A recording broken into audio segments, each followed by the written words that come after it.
Welcome back for another video. In today's video I'll be running through my Gameweek15 team selection, transfer plans and thoughts heading into this game week. It's a quick turnaround as the Saturday deadline comes just 2 days after the end of Gameweek 14. A quick thank you to the newest YouTube members, David, Marvin and Matt. If you're interested in becoming a YouTube member too, a link's in the description, which includes early access to videos and a private channel on our Discord where I'll give team feedback. Let's start with a quick look back at how Gameweek 14 went. 67 points all out, which was enough for another grey arrow and still in rank 2 overall. The premium defence has been outstanding recently, so we'll have to forgive a poor week with no clean sheets or attacking returns. James unexpectedly missed out for a reported ankle injury, which means that Tony came off the bench. We got the bench in order wrong as Tony blanked and Smith Rowe scored against Man United. It was admittedly one of the most bizarre goals I've ever seen live, but congratulations to anyone who got his points. The midfield carried the team as the 4 mids scored 5 between them, including Captain Salah's brace for 30 points.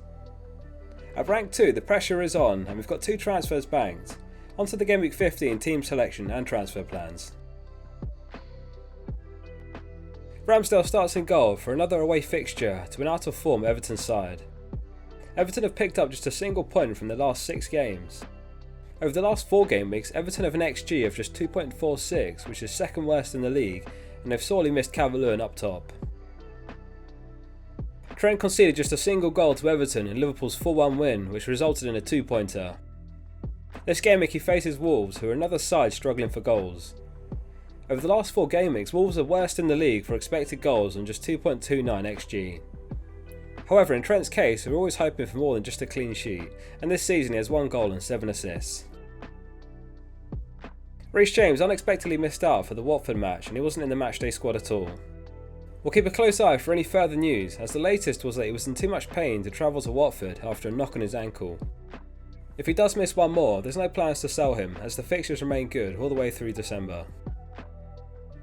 Cancelo also conceded just a single goal in what was a disastrous gaming for the premium defenders.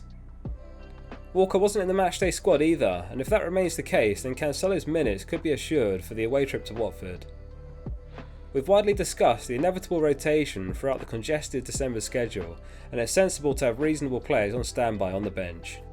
Throughout December it's particularly important to pay attention to the order of your bench too, as you're guaranteed to need to call upon a player, and a lack of thought behind the order could cost you valuable points. Alonso assisted the assister in both of Chelsea's goals versus Watford, which indicates he's getting into the right areas, albeit nothing to show for it in Gameweek 14. West Ham away will be a tough fixture, especially considering Chelsea's long injury list.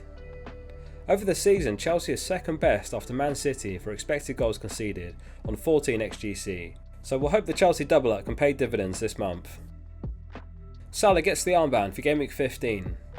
Not one to overthink, and he continues to show us why it's such a risk to pick anyone other than him. He got 2 goals against Everton, which puts him on a ridiculous 13 goals and 9 assists from 14 games played. It could be a very tough afternoon for Semedo up against Salah on Saturday. Speaking of Wolves, they concede more chances through the centre than either flank, which could spell success for Diogo Jota for the Wolves game. He's been outstanding recently and he now has 4 goals in his last 3 games.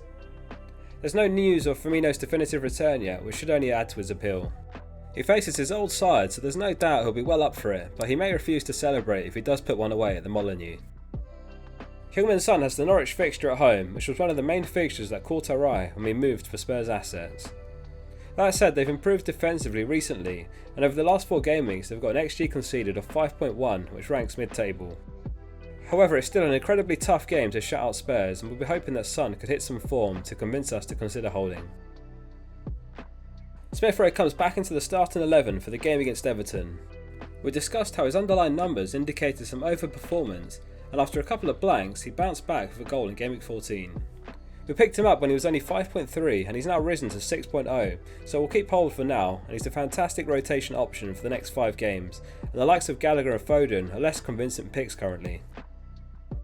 Rafinha completes the midfield for the last dance. We've had him since Gameweek 1 and he's bagged us 6 goals over that time, but after Gameweek 15 he faces Chelsea, Man City away, Arsenal at home and then Liverpool away.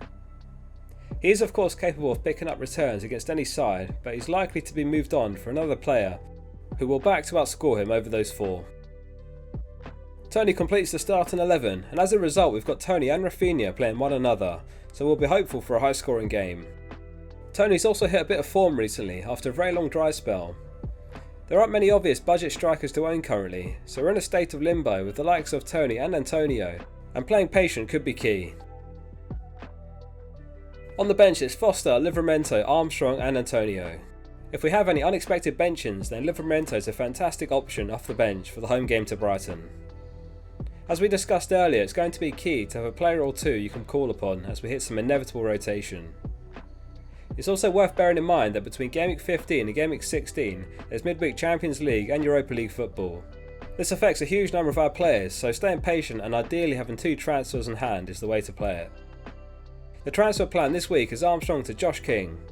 It is tight between him and Dennis and just 0.3 separates them. Over the last 4 game weeks, King is top among all forwards for expected goal involvement, which underlines what a value player he is. After the Man City game, Watford have 4 straight game weeks you could start him in, and he's even on penalty duties while Sarr is out. Over the season, King has an expected goal involvement of 6.4 compared to Dennis's 3.7.